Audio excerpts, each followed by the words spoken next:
Isaías 65:16, les invito a colocarse en pie.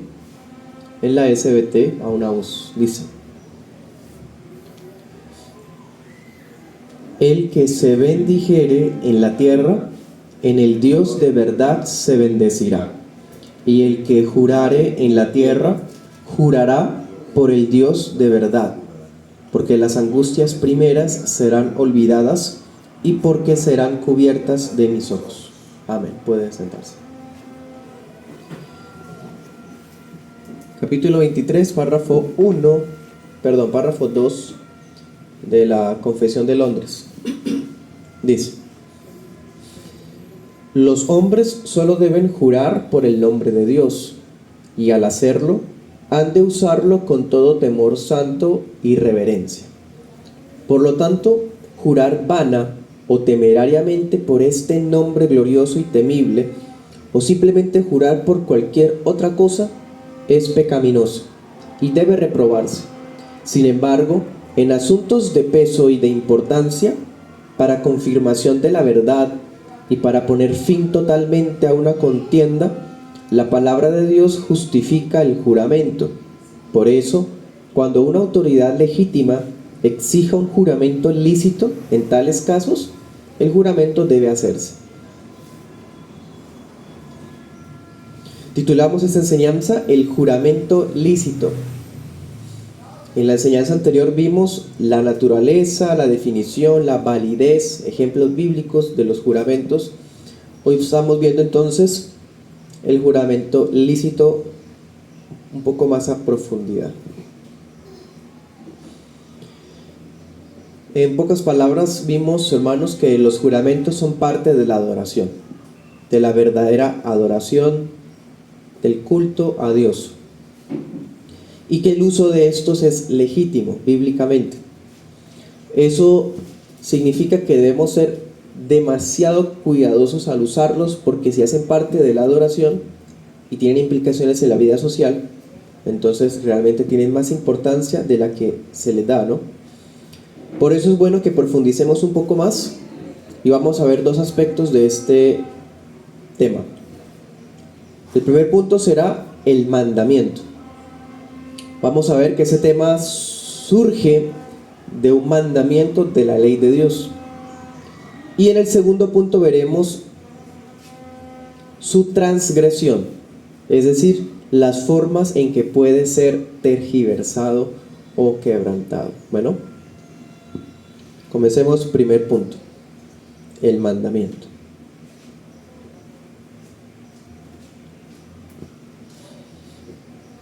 Bien, en la enseñanza anterior vimos la definición, dijimos prácticamente que es de una manera solemne colocar a Dios como testigo de una declaración, ¿sí?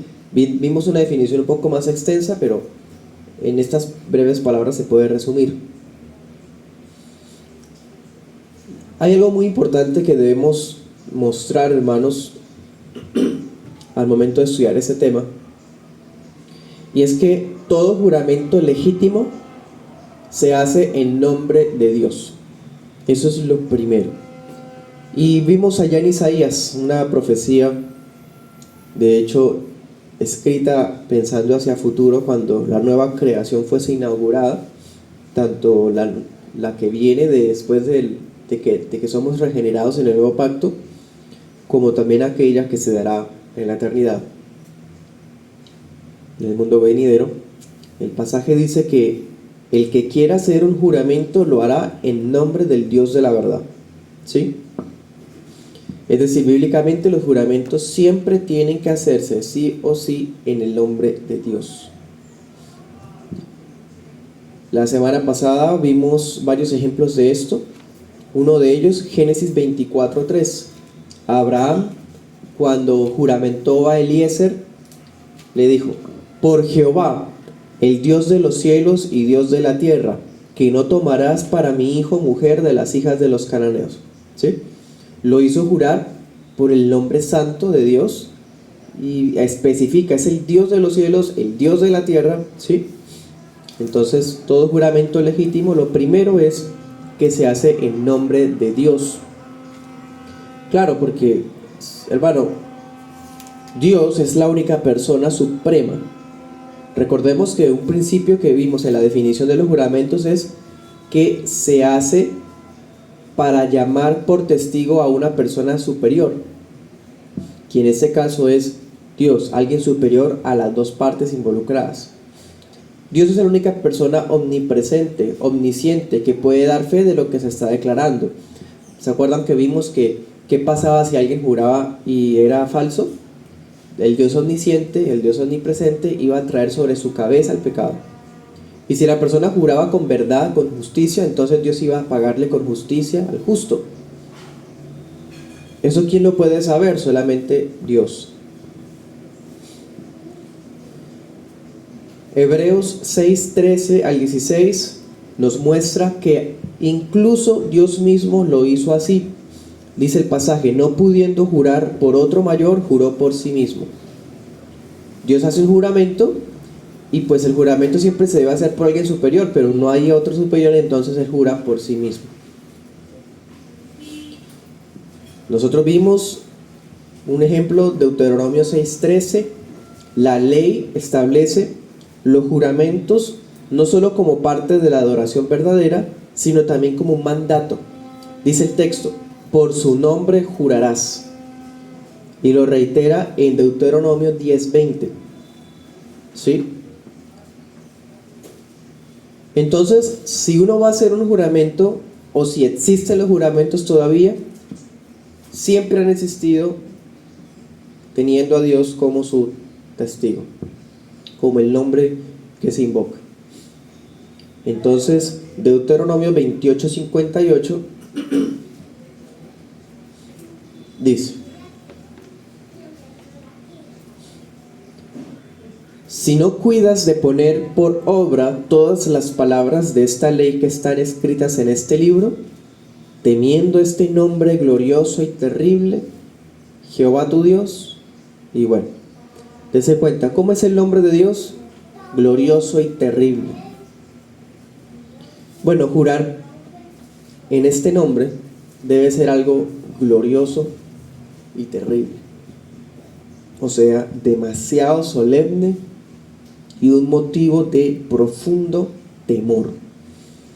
Cuando invocamos a Dios por testigo, no es de esa manera deportiva y folclórica que muchas veces la gente dice: Dios es testigo, por Dios que sí, ay Dios mío. Expresiones, hermano, vulgares. Es un nombre terrible, glorioso, que no se puede andar mencionando así porque sí. Se tiene que invocar con muchísimo temor y reverencia. Además, el tercer mandamiento incluye una amenaza, ¿se acuerdan? No dará por inocente Jehová al que tome su nombre en vano. El mismo mandamiento en Éxodo 27 incluye una amenaza. Y muy interesante porque ese es el tercer mandamiento. Y el noveno dice: no dirás falso testimonio contra tu prójimo. Entonces los juramentos se pueden dar en transgresión de la primera tabla, porque se conecta este mandamiento con Dios, pero vuelven a aparecer cuando sea un falso testimonio, un falso juramento, una falsa promesa, un falso compromiso para con el prójimo. O sea, este mandamiento también toca la segunda tabla. Es un tema muy importante, el de los juramentos. Entonces alguien puede decir: bueno, si uno puede jurar, pero si este nombre es tan terrible y glorioso, pues no hay necesidad de mencionar el nombre de Dios. No es tan sencillo, hermano. El texto mismo nos ha dicho una y otra vez: por su nombre, por su nombre, por su nombre. ¿Sí? 4 veces, 2 de Deuteronomio, Isaías, tenemos el caso de Abraham, otros muchísimos más. En Éxodo 20 se menciona el nombre. O sea, sí o sí el juramento se hace en nombre. No se puede evadir. En nombre de Dios. Pero de todas formas, para aquellos que quieren seguir evadiendo el tema, vale decir que nosotros no juramos por Dios solamente cuando mencionamos su nombre directamente. ¿Se acuerdan cómo hizo Elías? Elías juró por Dios y dijo: vive Jehová tal cosa. Así juró Elías, por ejemplo. Mencionó el nombre santo. Hay otros que piensan que, bueno, no hay que mencionar el nombre, pero utilicemos otro de sus títulos. Te juro por el Dios altísimo que... O dice la gente, por Dios santo que... No está diciendo el nombre, pero está diciendo un título divino que obviamente es Dios. Bueno, en Mateo 5:33 al 37, un pasaje que hicimos referencia ya en la anterior enseñanza, en esa vez vimos la costumbre de los fariseos. Los fariseos trataban de evadir las consecuencias de su pecado jurando por otra cosa. Entonces ellos decían: si juro por Dios es obligatorio, pero si juro por otra cosa que no es Dios, ya no es tan obligatorio. Entonces juraban por el cielo, por el templo, por el altar, por la ofrenda que había en el altar, en fin. Pero el Señor Jesús les enseña que eso no es posible. Ya sea que juremos, o la gente dice: no, yo no juro, yo prometo. Bueno, jugando con términos, con palabras, pero van a lo mismo. Bueno, ya sea que juremos o prometamos, por el cielo, por el templo, por cualquier otra cosa, siempre lo estamos haciendo por el Dios de la verdad. Siempre se hace por el Dios de la verdad. Porque el único que puede dar testimonio de toda verdad absoluta es el Dios de la verdad absoluta. Entonces, el hecho de que no mencionemos a Dios en nuestros compromisos, en nuestras promesas, en nuestros juramentos, no implica que no estemos obligados a cumplirlos. Porque ya con solamente haber atado nuestra palabra, ahí ya está el Dios de la verdad de por medio. Entonces, hermanos, en esa parte estamos viendo que el mandamiento legítimo solo puede hacerse en el nombre de Dios. Y aún si no mencionamos el nombre de Dios o mencionamos algún otro título de Dios, siempre se está haciendo en nombre de Dios de la verdad. Que eso hace parte de nuestra adoración, que eso hace parte de un mandamiento divino. Un segundo aspecto que debemos resaltar en este primer punto es que para que un juramento sea lícito, no solo debe hacerse en nombre de Dios, también debe usarse en contextos que se requiera. No nos vamos a ese extremo de los fariseos que se la pasaban jurando por todo. Es que como es tan solemne y es tan parte de nuestra adoración, entonces empiezan a jurar. Bueno, yo juro que dejé la Biblia ya en el escritorio.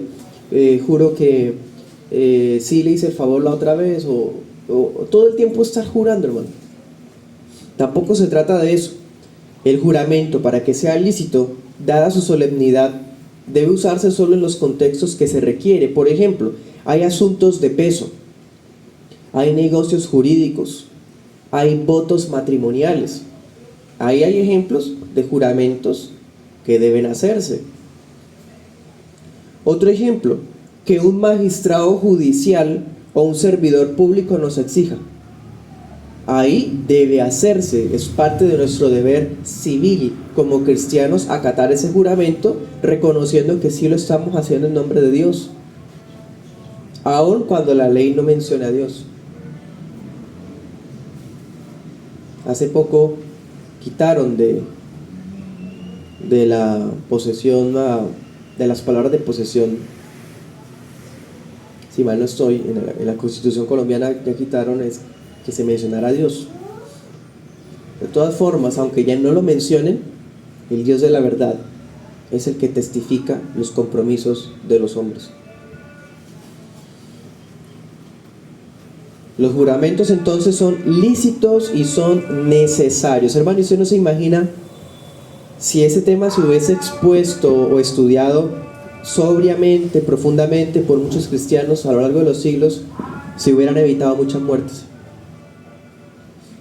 Con decirles que una de las sectas anabaptistas, conocidos como los cuáqueros.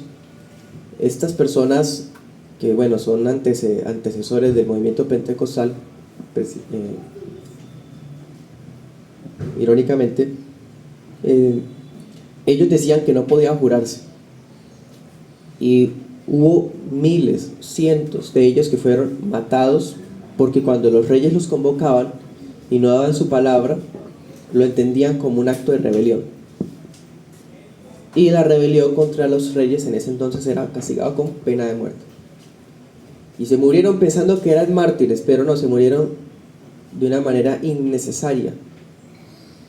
No había necesidad de abstenerse de jurar cuando la Biblia permitía jurar, pero ellos juraban que no había que jurar. Muy triste, la ignorancia puede llevar a eso, hermano.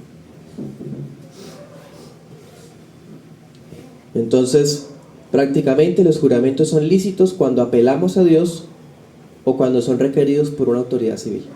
Bueno, segundo punto, la transgresión. En el primer punto vimos el mandamiento del jurar, cómo hacerse, en qué contexto hacerse. Y ahora vemos cómo se viola o se transgrede ese mandamiento. Porque si establecemos bíblicamente que sí se trata de un mandato reiterado en Deuteronomio y en los profetas, entonces existen distintas maneras de quebrantarlo. Vamos a mencionar por lo menos 3 maneras de violar el mandamiento de jurar. Jeremías 5:7.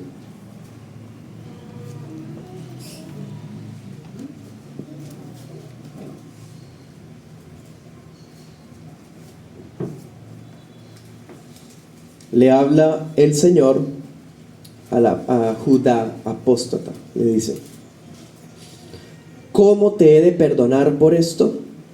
Tus hijos me dejaron y juraron por lo que no es Dios. La primera manera de quebrantar ese mandamiento es llevar la contraria a lo que dijimos. ¿Qué dijimos? Que lo primero para que un juramento sea legítimo es que se haga en nombre de Dios. Entonces la manera de quebrantarlo es jurar por otra cosa. Por otra cosa, por otra persona diferente a Dios. Es muy lamentable escuchar a cristianos jurando por su mamá. Yo he escuchado cristianos jurando por sus hijos. Eso es una evidencia de idolatría. Dice el Señor: ¿cómo puedo perdonarlos por eso si me dejaron y juran por lo que no es Dios? Es una señal de apostasía cuando un creyente jura por lo que no es Dios. La primera manera de transgredir ese mandamiento es así. Y dése cuenta lo irónico que es el pecado, porque la persona jura por la mamá o por los hijos con tal de no jurar por Dios, y así se sienten piadosos. Y están haciendo todo lo contrario, demostrando cuán pecadores son. Ya de por sí eso es un perjurio, jurar de manera ilícita. La segunda manera de transgredir este mandamiento, bueno, de esta segunda vamos a hablar de varias subdivisiones, es cuando juramos sin que haya necesidad de hacerlo. No hay una situación que lo amerite y la persona empieza a jurar.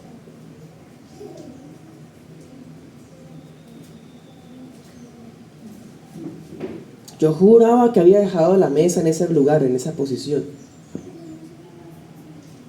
O sea, ya no solamente, hermano, mencionamos el nombre santo innecesariamente, sino también juramos innecesariamente. O resulta que juramos frente a una persona que no tiene autoridad, en una chanza con un primo, en una persona sin autoridad civil, lo hace jurar. Una persona que no tiene autoridad espiritual sobre nosotros hace jurar. O sea, exigiendo que uno jure cuando esa persona no tiene esa competencia para exigírnoslo.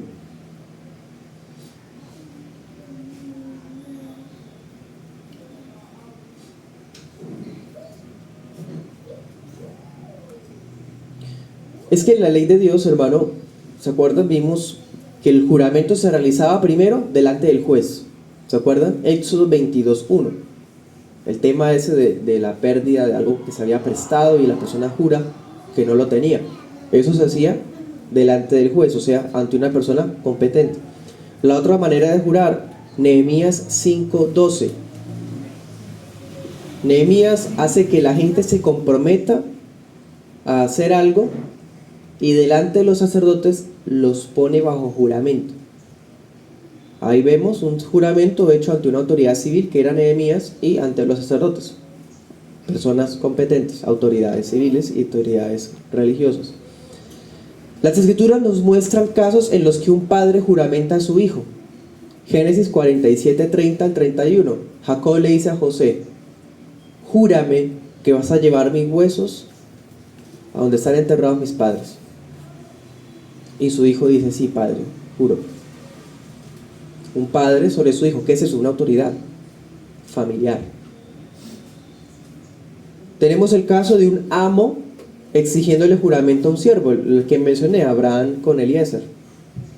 Un patrón, en términos de nosotros hoy. Una autoridad sobre el inferior puede exigir un juramento. Incluso un amigo puede hacer un pacto con otro amigo, dos personas espirituales como eran David y Jonatán, y hacen un compromiso a futuro. Le dice Jonatán: júrame que cuando tú seas el rey no vas a matar a mis hijos, porque pues en ese entonces ustedes saben que si la dinastía del rey anterior sigue en pie y hay una dinastía nueva, pues corre el peligro de que la vieja dinastía mate a los nuevos para quedarse con el trono. Entonces hacen un pacto entre los dos en un contexto que lo amerita, de que ninguno de los dos va a matarse entre sí. Un juramento que va a aplicar a sus hijos. O sea, prácticamente, hermanos, o es un contexto que lo amerite. Por ejemplo, en ese caso sería algo de tipo civil, porque era con respecto a la monarquía de Israel. O cuando un superior le exige a un inferior, ya sea en un contexto religioso. Otro ejemplo, ¿se acuerdan? El Señor Jesús en el Sanedrín, el sacerdote le dice: te conjuro en nombre de Dios que nos digas quién eres. Y Cristo dice: el Hijo del Hombre, lo me verán en las nubes. O sea, Cristo se sujeta a la autoridad del sumo sacerdote porque él era autoridad religiosa. Y responde al juramento. Lo ponen bajo juramento al Señor. Ya sea en un contexto de familia, por ejemplo, Génesis 50:25 le dice José a sus familiares: lleven mis restos a donde están mis padres también. O en un contexto de la sociedad, como fue el caso de Nehemías, ¿no? Nehemías 13:25, hay otro caso de esos. ¿Se da cuenta? Entonces, la manera de transgredir ese mandamiento, ¿cuál es? Hacerlo cuando no es necesario, no amerita hacerlo, no amerita jurar, y empezamos a jurar de manera informal ante personas que no tienen competencia. Y la tercera manera de transgredir ese mandamiento, cuando lo hacemos con temeridad. Temeridad, o sea, que sabemos que hay falsedad en lo que estamos diciendo. Cuando tenemos inconformidades allá reservadas en la mente y de todas formas juramos. Esa es una manera, y quizás es la más famosa, ¿no?, de transgredir el mandamiento. Cuando alguien, sí, no, yo juro que sí, y en su corazón miente. Ejemplo, 1 Samuel 19:6. Saúl le dice a Jonatán: te juro que David no va a morir. Y a la otra semana vuelve a perseguirlo para matarlo. Luego le jura a David que no lo va a matar, y después, quizás semanas o meses después, vuelve y lo busca para matarlo. Como 3-4 veces haciendo eso. Temeridad, jurando en vano. Jurando por algo que él no cree en sí mismo ni siquiera. En este punto también entra que uno jura y no cumple lo que jura. Cuando uno se compromete a hacer algo y no cumple lo que uno se compromete. Eso es también jurar con temeridad. Primera de Samuel 14:24, parece que Saúl es el ejemplo del perjurio. El hombre dice: pongo bajo juramento, bajo maldición, cualquiera que coma en este día, hasta que haga venganza de mis enemigos. Y la gente es el rey, los pone bajo juramento. Y se acuerdan, Jonatán no escuchó el tema y él, con un báculo que llevaba, una espada, no recuerdo, toma de la miel.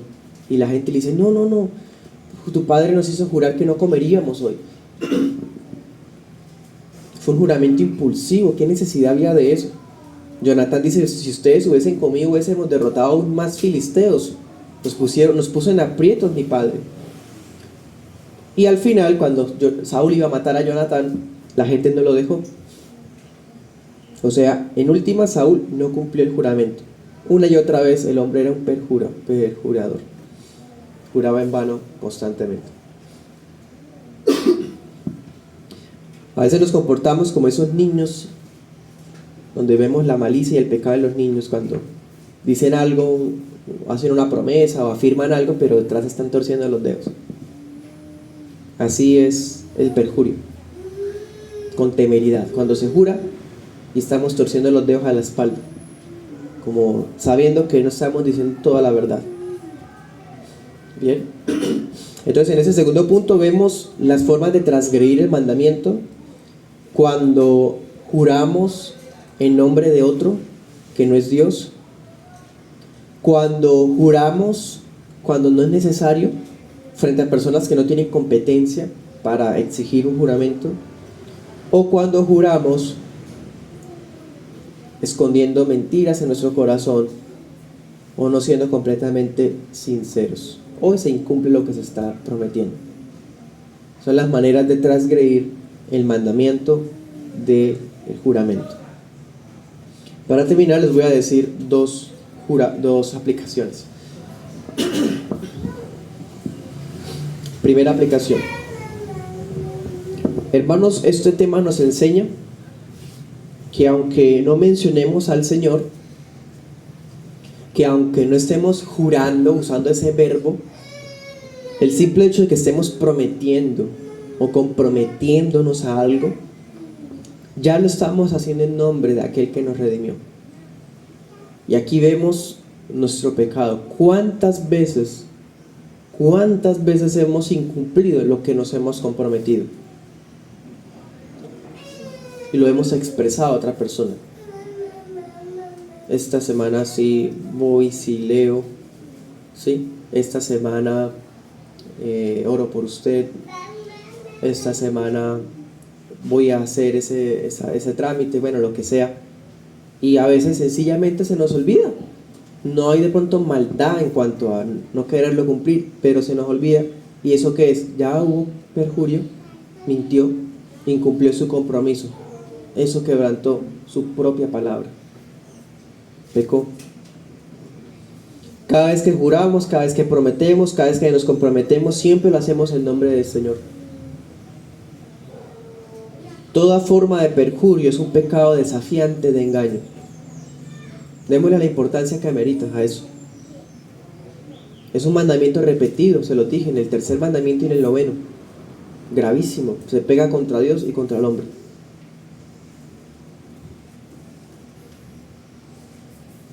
Es un pecado desafiante porque el que jura así deportivamente o jura por otra cosa que no es Dios, o el que jura y no cumple lo que está jurando, lo que está prometiendo, simplemente es una persona que siente que lo que hace no tiene consecuencia.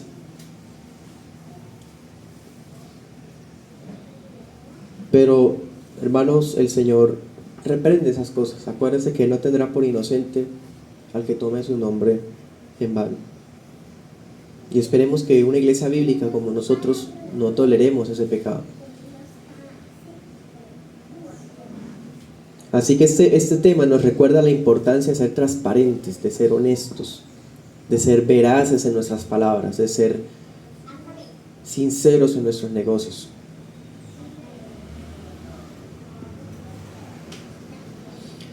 Segunda aplicación.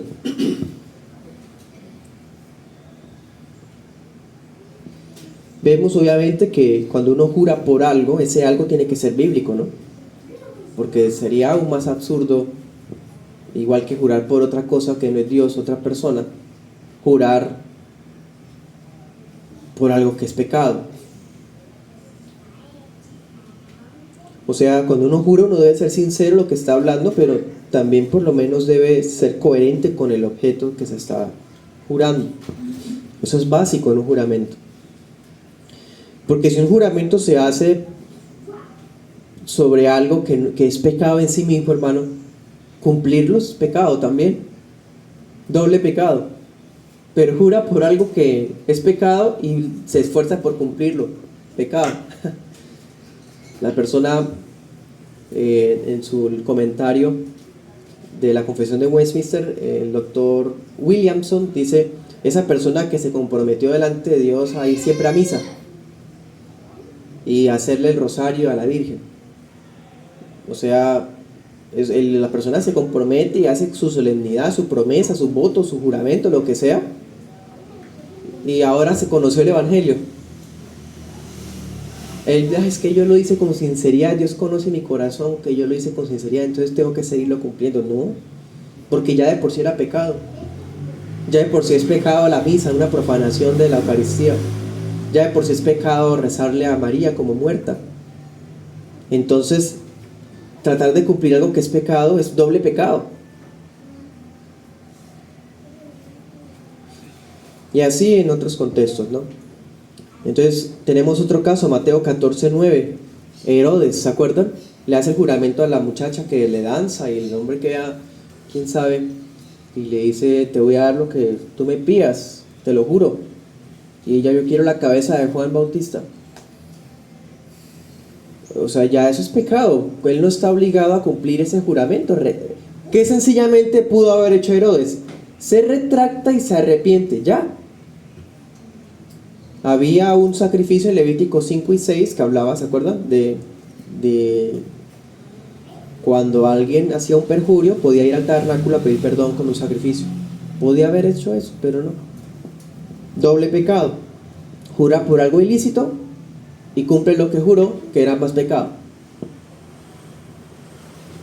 Entonces, en resumen, todos los juramentos que no obligan a pecar son obligatorios. Todos los compromisos, todas las promesas que no sean concernientes a algo de pecado, se vuelven obligatorios para usted y para mí. Incluso aquellos que nos traen consecuencias malas a nosotros. Salmo 15:4.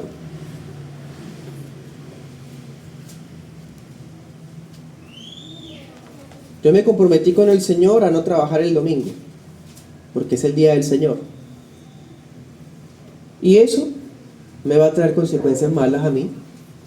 Mi economía no va a fluir de pronto como el que sí abre, el que sí profana el día del Señor, y sí pues alimenta su avaricia en el día del Señor. Pero ¿qué dice la palabra? Salmo 15:4. Aquel a cuyos ojos es menospreciado el vil, pero honra a los que temen a Jehová, el que jura en daño suyo y no por eso cambia.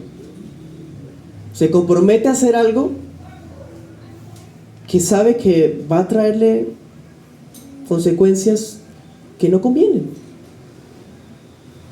pero él mantiene su palabra y no por eso cambia. Eso es jurar lícitamente. O sea, es obligatorio aunque nos traiga dolor. Juré ser fiel al Señor y eso me va a demandar muchas pérdidas, pero no por eso cambiaré. Los juramentos también son obligatorios aunque usted los haga frente a un impío, frente a una autoridad impía. Tenemos el caso de Ezequiel 17:16, cuando Nabucodonosor hace que Sedequías jure lealtad, y Sedequías jura. Pero ya usted sabe que estamos ahí casualmente en ese tiempo, en la lectura del devocional. Sedequías rompe el juramento, lo incumple. Y bien podría decir: pero Nabucodonosor es un pagano, impío, yo pues, ¿por qué tengo que sujetarme a ese juramento? Tenía que sujetarse porque él sí tenía supuestamente al Dios verdadero. Bueno, tenemos espacio para algunas preguntas.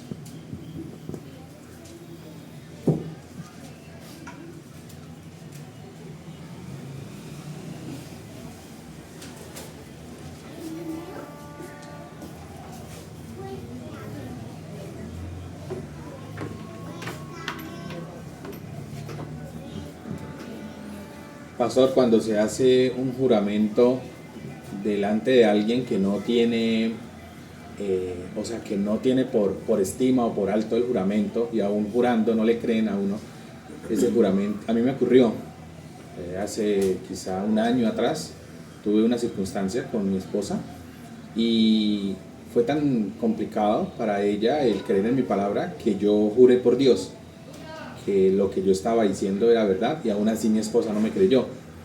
En esa circunstancia, ¿qué pasa con ese juramento? Es lo que quiero preguntar, ¿sí? Cuando la persona a la que se le jura no le cree a uno.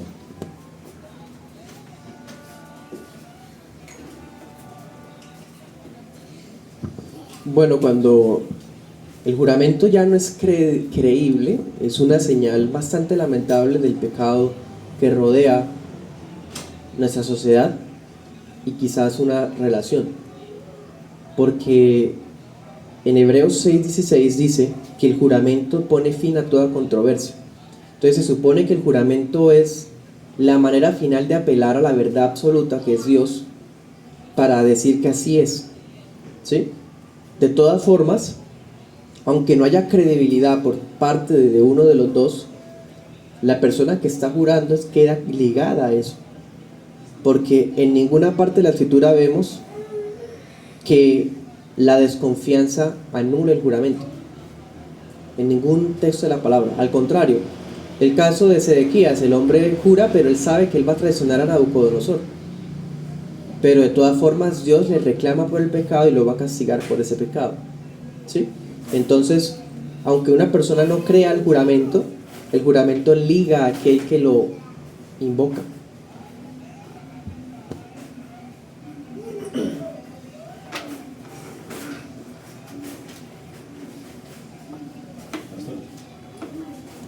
Pastor, tengo una pregunta. En Mateo 5 el Señor Jesús nos enseña respecto al juramento, y digamos, podríamos extractar de ese pasaje que lo correcto, digamos, para nosotros como cristianos o para cualquier persona es no comprometerse, digamos, en hacer cosas o en respuestas que pueden ponerlo, digamos, contra el juramento. Podríamos decir un ejemplo, colocan en la iglesia, bueno, que vamos a orar o oren por fulano y tal, y puede pasar el tiempo y no oramos.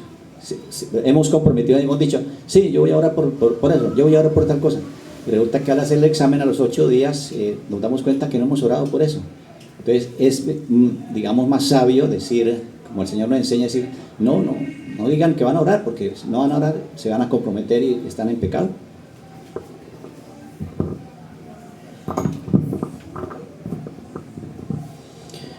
En Mateo 5:36, la idea de Jesús es refutar la mala costumbre de los fariseos de estar usando juramentos por trivialidades, ¿sí?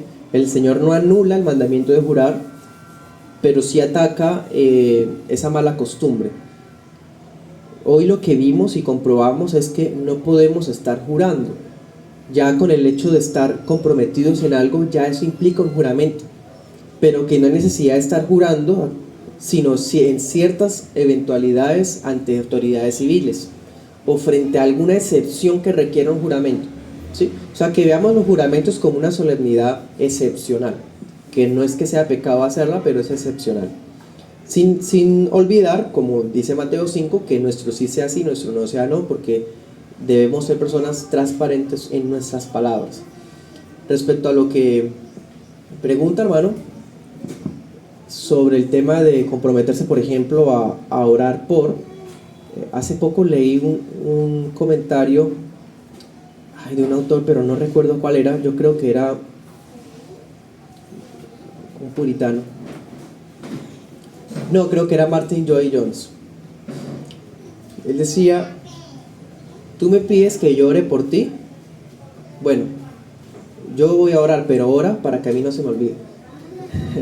¿Sí? O sea, hay un compromiso que uno hace de orar por otro, y de una u otra manera el que alguien nos confíe esa petición muestra una estima sincera y especial que uno debe valorar, ¿sí? Pero también nosotros somos personas falibles y olvidadizas en lo natural, ¿sí? Entonces bueno, dependerá las formas, ¿no?, de uno recordar. Algunos tienen una agenda, otros tienen de pronto una alarma, bueno, lo que sea, ¿sí? En nuestro caso, por eso dejamos el mensaje en el chat, para que pues ahí se pueda consultar los motivos de oración en la semana. Cualquier día de la semana, no tiene que ser apenas se manda o el domingo, o sea, no, se supone que uno está ahí para poderlo consultar. Pero puede pasar, entonces, ser de pronto así como comprensivos, compasivos, de que si al otro se le olvida, a mí también se me ha olvidado alguna vez, ¿sí? Y de verdad, hermano, eso que leí me pareció muy bonito, ¿no? Porque de verdad, a veces también pasa que la persona que pide que ora, a veces ella misma no ora y deja que el otro ore por ella, ¿sí? Entonces, así, cuando él dice, ora por mí para que no se me olvide, está haciendo que esa persona también ore por el tema. Y los dos van a estar orando. Es algo muy bonito y creo que, como usted dice, es sabio, muy sabia esa respuesta, ¿bien? Entonces, hermanos, bueno, última pregunta. Pastor, pero entonces en ese caso, si usted dice el solo hecho de decirlo por la intención de hacerlo, y decir si lo voy a hacer, pero no lo hacemos porque se olvida, igual sería como... ¿No lo hacemos qué? Porque se nos olvida. Sí, o sea, lo que usted está diciendo ahora, que la persona olvida, orar por la otra persona, ahí entonces también tendríamos que pedir perdón a Dios de decirlo porque es pecado. Sí, claro. Sí, cuando se nos olvida lo que nos comprometimos a hacer, pecamos. Claro que sí. Significa que mentimos, que no cumplimos nuestro compromiso. Ahí hay pecado. Entonces es necesario arrepentirnos de eso y que esta oportunidad sirva hoy para que en oración pidamos perdón al Señor por tantas veces que nos hemos comprometido a cosas, muchas cosas, y muchas de ellas no las hemos cumplido. Sí.